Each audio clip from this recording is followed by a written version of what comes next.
Hello, my name is Jeri Darby, and I am a writer now, writing coach. And today we're doing another author's chat. And my guest today is Eric Culpepper, and he's going to be talking about his new book. And the title of his book is Time to Elevate: Codes of Ethics for the Betterment of Black America. Did I get that right, Eric? That is correct. Yes, you did. Oh, okay. Okay, Eric, tell us about yourself and your journey with the background that you have for this book. Well, a little bit about my background is that, you know, just kind of going back a little bit about my history is that, um, I'm the youngest of four kids. And so uh, my dad, when I came along and graduated from high school, he looked at me and said, son, you better figure out what you're going to do. So my option was, instead of going to college, I had to go in the military. So I served in two branches of military. I did Army National Guard, and I also did the Navy. That's how I paid for my college education. So I'm literally a bootstrap kid. But how this come about and why I'm bringing that up is because this is what led me up to where I'm at today and what we're doing with our nonprofit, and how this book came about and how it actually became a thought process for me. Um, but I went on to work at several major corporations. I ended up leaving Xerox Corporation. That was the last job that I had, and I struck out on my own and I started my insurance company. And by doing that, I realized that the pathway to upward mobility is through enterprise, through free enterprise, by actually owning your own business. What I learned is that I was putting my own sweat equity into other people's businesses and in their companies instead of actually developing my own. And so one of the things that I realized is that it really is empowering for people of color to be able to, fast track their own careers and strike out on their own and have entrepreneurial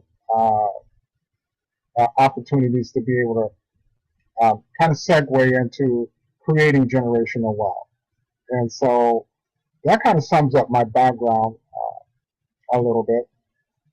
I could go into more, but I think that kind of, put it in a nutshell, so to speak. Okay, wow, impressive. And thank you for your service. And I had an intrusion, a great grandbaby busted in here, but his mother has come to retrieve him. So we should be good because he would have taken over the interview here. And so, and so I just want to pause and just say that Eric, I call him my bonus brother. And the reason I do that is it's like a few years ago, I had a friend to introduce me to his mother, who was a precious woman, and she wanted to write a book. And so I had the opportunity during the course of her final days to help her to write not one, but two books. And they're poetry books, and I can't even recall the name of them, but at some point I want Eric to give the name of her books too, because they are amazing books. And so what happened is I inherited Eric as a brother through that relationship. And knowing his mother was a blessing, and getting to know Eric, I'm still learning about his many talents. I learned that he's a technical geek. He's an artist. He has a very artist. He has so many skills. And now he's going to share during the course of this interview about his nonprofit too. At some point, we'll talk about that. But right now, I want to know, Eric, what inspired you to write a book? Because when I approached you about helping your mother, you were like busy and you didn't know if you could get involved with that. And now here you are writing a book. Yeah, well, when I was taking care of my mother full time, and I was juggling my company too. And so I had a lot going on at that time. Really was not thinking anything along the lines of, civil rights and upward mobility for Black people and economic sustainability. That was like the farthest thing from my mind at the time. But what happened was, shortly after mom passed, the economy, we went into like a COVID, which I thank God that mom was not around for the COVID-19 pandemic that hit, because she passed from a respiratory failure as it was already. But what happened right after that is that my business suffered as a result. I think it was something like 47% of black owned businesses actually closed as a result of that pandemic. It was an astronomical number of black businesses that were impacted by that. And so I decided to start a nonprofit, which is Black Networks Associates. And that nonprofit is all about creating a revitalization action plan for upward mobility for communities of color. And what we did is we created a book. Now, just to give you a little background on this book, what inspired me to bring this is because I know that I wasn't the only one that was impacted by COVID-19. But there's another gentleman that came before I did, and he's much more brilliant than I am, and he wrote a book. It's by Dr. Claude Anderson. And this book is called Powernomic. Our nonprofit is basically predicated on this group economic structure. This is the blueprint for the upward mobility for black people. The book that I have written is the action plan to be able to implement the group economic.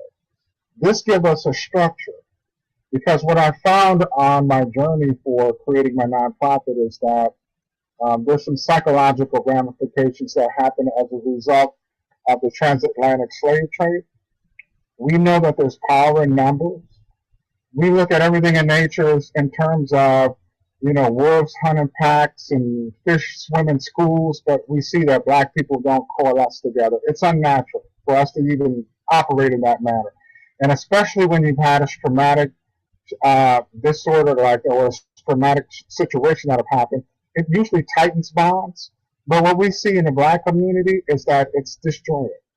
So one of the things that we wanted to do is be able to reverse some of the age-old programming that has been instilled, and we give a guide as to how we can be able to overcome and be able to practice. Because without the action plan, what I found is that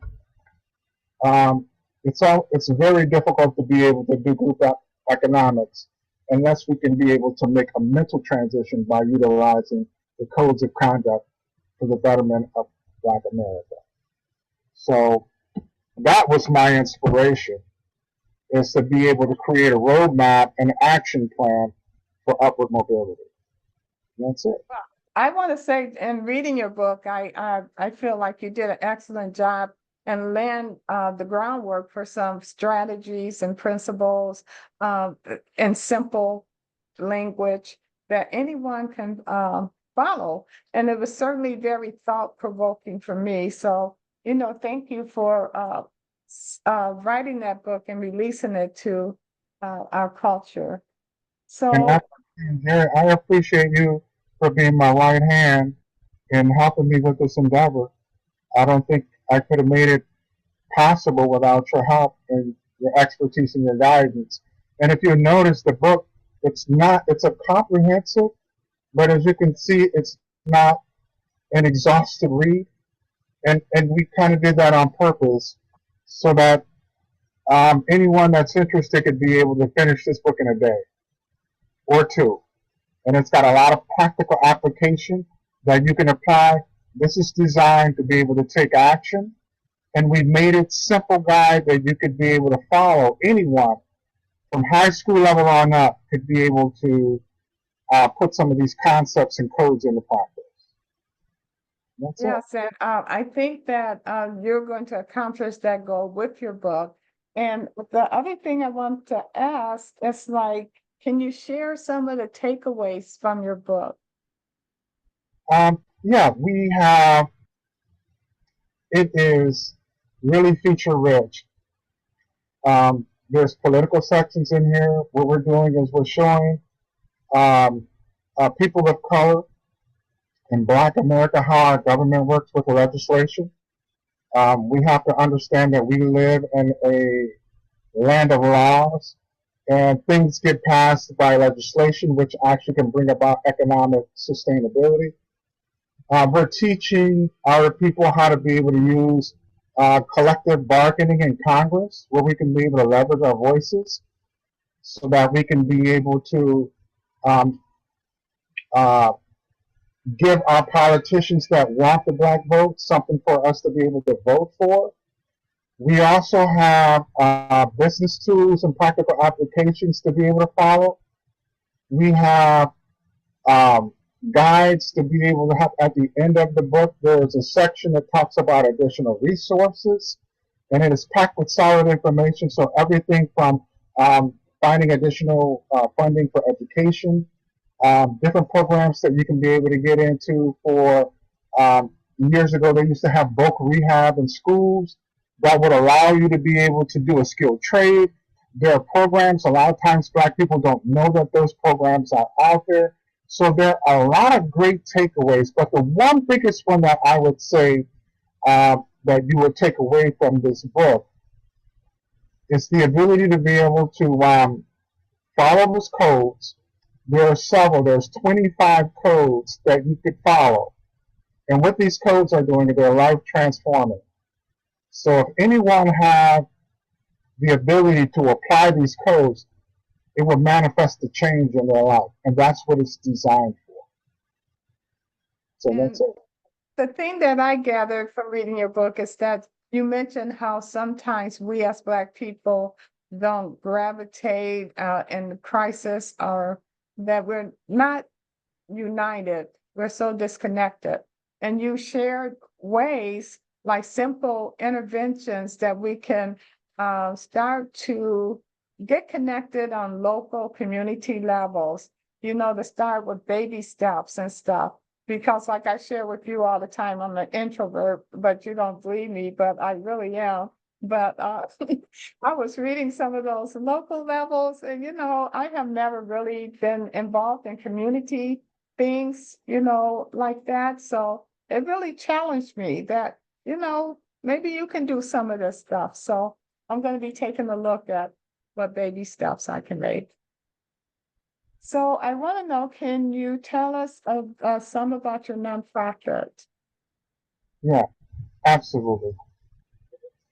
Again, we detail a lot of information in the book about our nonprofit. And as I mentioned before, our nonprofit came as a result of the disparage. What we found is um, during the COVID relief, COVID-19, there was a relief fund that was under the Trump administration.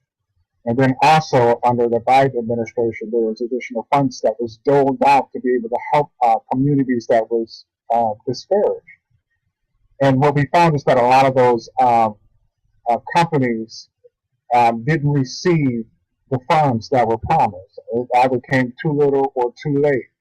And so as a result, those businesses that were impacted, um, we have to find ways to be able to funding sources and other opportunities that are also in the book will show companies how to be able to receive monies either through crowdfunding, through equity, crowdsourcing, and there's many different ways that companies can be able to have access to funding that may not be readily available or may not be as well known as some of the SBA microloans and things like that. But there are a lot of other funding sources for Black-owned business to be able to take advantage of, and we also source that information in the book as well. Yeah, one of the interesting things I found about your book is you have QR codes in there where people can connect to your nonprofit. And I meant to do that before this live because you offer so many things for people to connect and to promote themselves. So I saw that you had QR codes to promote your nonprofit, and that you have an app for your business too, and that you have a QR code for that. So you're really, progressive and really passionate and really innovative and moving forward with this. And I sense that on the journey of writing your book, when every time I said, okay, here's the final edit, it's like, oh no, we got to put this. And so, Yeah. so but I think you did a great job. And then at the end, you added some artwork. So that just gave it the finish, that just polished it even more. Yeah. But, there's a lot that my nonprofit is doing. As I mentioned, the Revitalization Action Plan, we have plans for church organizations. Again, COVID-19 impacted churches heavily. Uh, we right as we came out of the COVID, there was the inflation. So we know that, donorship is down, contributions are down for churches, contributions are down for nonprofits right now. So what we did is we created a profit center for churches as well as nonprofits. We have an affiliate program that allows our members to be able to invite others and build their network. And while building their network, they're actually generating another profit center. And I mean, it's not small dollar. It can be a robust amount of money for a church organization or a nonprofit. Something else that we were doing with churches is that we were recommending that churches, can no longer afford to just be a place of worship, but you have to become like a community center. And under the Bush administration, they passed something which is called faith-based funding. A lot of black churches are not tapping into these sources of funds, but what they have is everything from hot lunch programs to after-school programs. They have homeless shelters. They have all these different programs that churches can begin to tap into. There's a structure, however. In our organization, we show churches how to be able to file for the 501c3, get their tax exemption, and how they can be able to apply for these different programs. So now it's just like, looking at John the Baptist, when people would come out, he gave them wild locusts and honey. There's a physiological need that have to be met now. And so we're telling churches that this is another way we can help generate income for the church, but at the same time, they have to be providing a service back to the community. And so also what we do is all of our members that are on our platform, when they get to a certain level of income and they start generating that income, we tell them to put that money back into their community, their charity of choice. So whether that's going to a nonprofit or if that's going back into a church organization, we need to seed that capital back into those organizations that richly need it. And so there are a lot of programs that we have that are available. As you mentioned, the QR code is something that's going to our online directory, and that is the next generation platform for online directories. We're doing something a little bit more than Google. They have built-in marketing programs around your listing, so you can push this across all popular social media platforms. You can look at impression counters. Those impressions will show you in real time how many people actually looked at your listing. You have the ability to look at, talk to your patrons or your visitors that might come to you. So there are a number. We have event schedulers where you can actually host virtual and send them out and get RSVPs, or you can be able to do local events. And all of this is free on our platform. We also provide custom website designs. Our websites are just not a billboard of information, a digital billboard. They come with lead management systems. They come with customer management systems that are built in on the back end. So there are a lot of things that we have where businesses can come on our platform. They can network with other like-minded individuals. We have virtual chapters, which are free, and we have state-of-the-art, which we paid a lot of money for, so that people can come here for free and open up their own virtual chapters. And we have so much more involved in our organization. But again, like I said, it's all predicated on the powernomics. It's all about group economics. So when we find that we can flourish the money within our own economies or in our own communities, we actually can bolster those economies. We make more money when we are actually sharing the money within our own communities, when we can keep those dollars inside of our local economies of scale. That's it. Well, one thing that you have referred to several times is COVID-19. And I believe like COVID-19, like I'm in a number of groups on Facebook, and it birthed so many people to start their own business.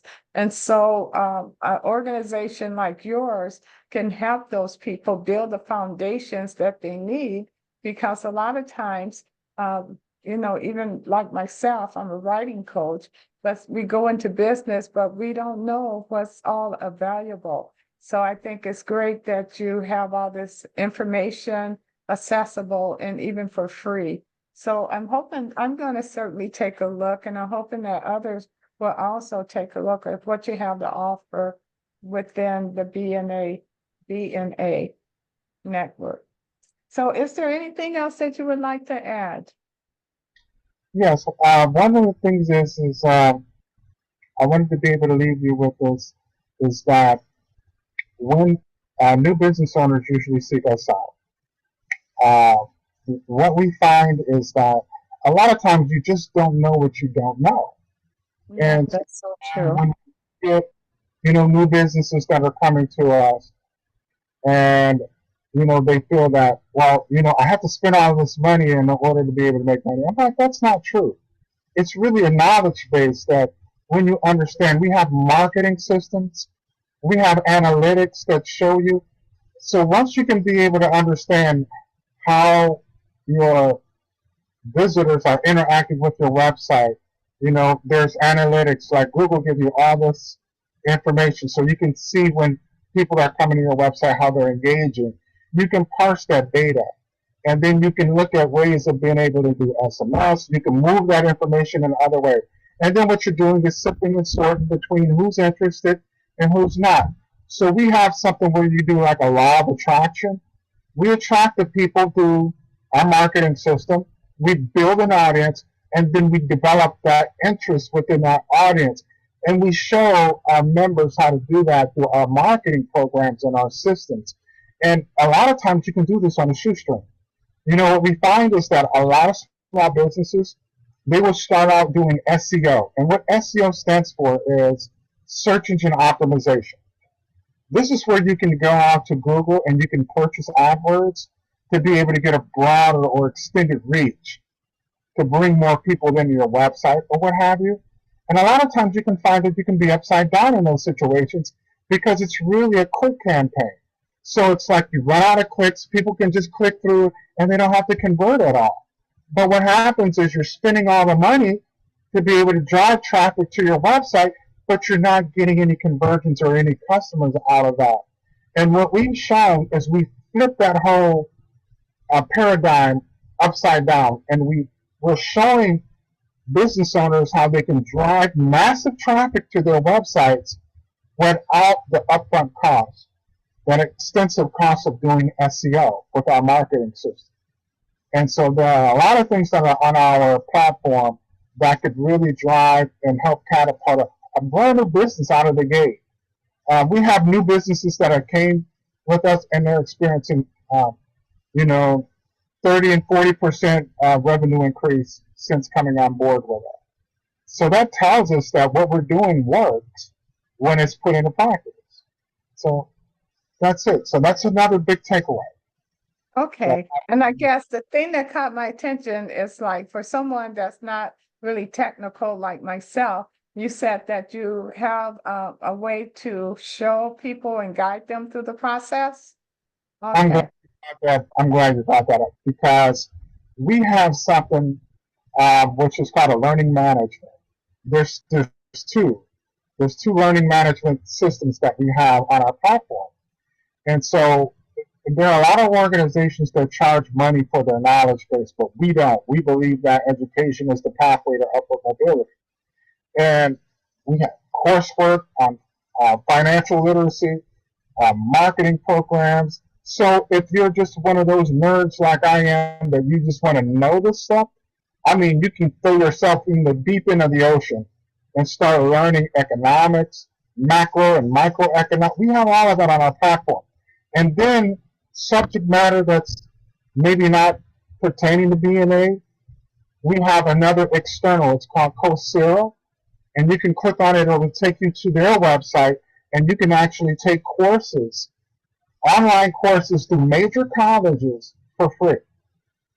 For free. So Awesome. if you wanted to learn Microsoft Windows, or if you wanted to be like you mentioned, I'm not computer savvy, and I don't know how to. I just barely know how to turn on a computer. What do I do? So we show you how to navigate to these other areas and go to Coursera, and then you can put you on a course where you can start learning how to be able to navigate in this Windows environment that we're in now. And so, I mean, there's something here for everybody, you know, absolutely. Okay, well, I am certainly going to investigate to see what you offer in BNA, and I'm hoping that other new businesses and even seasoned businesses will tune in to see what opportunities and what resources are available to them. And again, can you show your book and tell them when it's available, how it's available, and share the name of it again? Yes, it's time to elevate. Um, the codes of conduct for the betterment of Black America. We're shooting for possibly the end of July or first week of August. The book will be available. We are accepting pre-orders. The book is going to sell for retail at $19.95 at retail. The ebook is going to sell for $9.95. Right now, all of the proceeds that we receive for the book is going to help us to be able to communicate. We're doing a national campaign to drive our communication around our nonprofit and what we're doing inside of this book. And so 100% of the proceeds that we derive is going to the communication and being able to help us be able to promote the nonprofit in the book even more so. So that's it. Okay, how do people contact you for pre-order? Um, I have my email, which is Culpepper at blacknetworksassociates.com. They can email me for pre-orders, and I can take their pre-orders, and it comes with a 30% discount. So anyone that is ordering right now, they can be able to receive the book at $15. Actually, at $14.95 is going to be the pre-ordered rate. And again, email me. That's my first initial E, last name Culpepper, Culpepper, and that's at blacknetworkassociates.com. Okay. Orders filled, and that's it. Okay, so Eric, when this is done, I'm going to create a QR code also that we can put in the comment section of this video that people can just directly order also. Excellent. I appreciate that. Thanks, Jeri. All right, so And helping us get this publication out to the public. Thank you so much. it was my pleasure, and thank you for being a guest on Authors Chat. I am a writer now, and so are we looking to hear any more books from you? I don't have any plans for any new books on the horizon, but that could change in a year or two. It depends on how well received this book is, and if we get a request for more information about what our nonprofit is doing, there may be a second edition coming. Okay, sounds great. Well, all right. I want to thank everyone who joins this interview on replay. We're going to post it on YouTube, Facebook, and other other of Eric's social media networks. And please do tune in, and not only tune in and share, because you never know who may benefit from the resources that he's able to share with us. So, Yeah. all right, then, I am going to say goodbye. And again, thank you everyone for joining. Thank you. You're welcome.